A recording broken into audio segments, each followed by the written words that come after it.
David anointed king. The Lord said to Samuel, "How long will you grieve over Saul, since I have rejected him from being king over Israel? Fill your horn with oil, and go. I will send you to Jesse the Bethlehemite, for I have provided for myself a king among his sons." And Samuel said, "How can I go?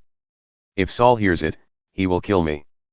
And the Lord said, "Take a heifer with you and say, I have come to sacrifice to the Lord. And invite Jesse to the sacrifice, and I will show you what you shall do. And you shall anoint for me him whom I declare to you." Samuel did what the Lord commanded and came to Bethlehem.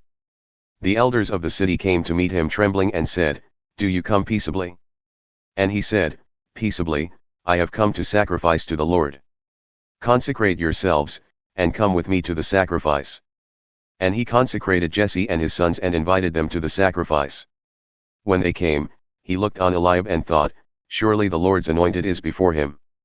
But the Lord said to Samuel, "Do not look on his appearance or on the height of his stature, because I have rejected him. For the Lord sees not as man sees, man looks on the outward appearance, but the Lord looks on the heart." Then Jesse called Abinadab and made him pass before Samuel. And he said, "Neither has the Lord chosen this one." Then Jesse made Shammah pass by. And he said, "Neither has the Lord chosen this one."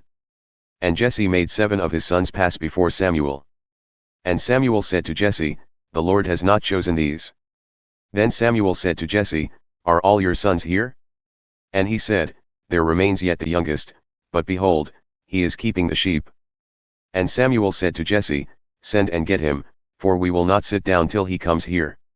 And he sent and brought him in. Now he was ruddy and had beautiful eyes and was handsome. And the Lord said, "Arise, anoint him, for this is he." Then Samuel took the horn of oil and anointed him in the midst of his brothers.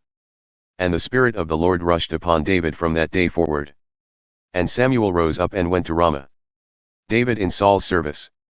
Now the Spirit of the Lord departed from Saul, and a harmful spirit from the Lord tormented him. And Saul's servants said to him, "Behold now, a harmful spirit from God is tormenting you. Let our Lord now command your servants who are before you to seek out a man who is skillful in playing the lyre, and when the harmful spirit from God is upon you, he will play it, and you will be well."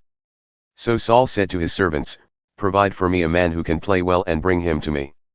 One of the young men answered, "Behold, I have seen a son of Jesse the Bethlehemite, who is skillful in playing, a man of valor, a man of war, prudent in speech, and a man of good presence, and the Lord is with him."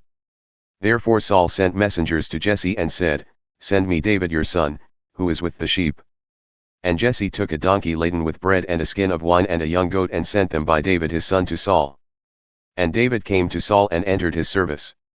And Saul loved him greatly, and he became his armor-bearer. And Saul sent to Jesse, saying, "Let David remain in my service, for he has found favor in my sight." And whenever the harmful spirit from God was upon Saul, David took the lyre and played it with his hand.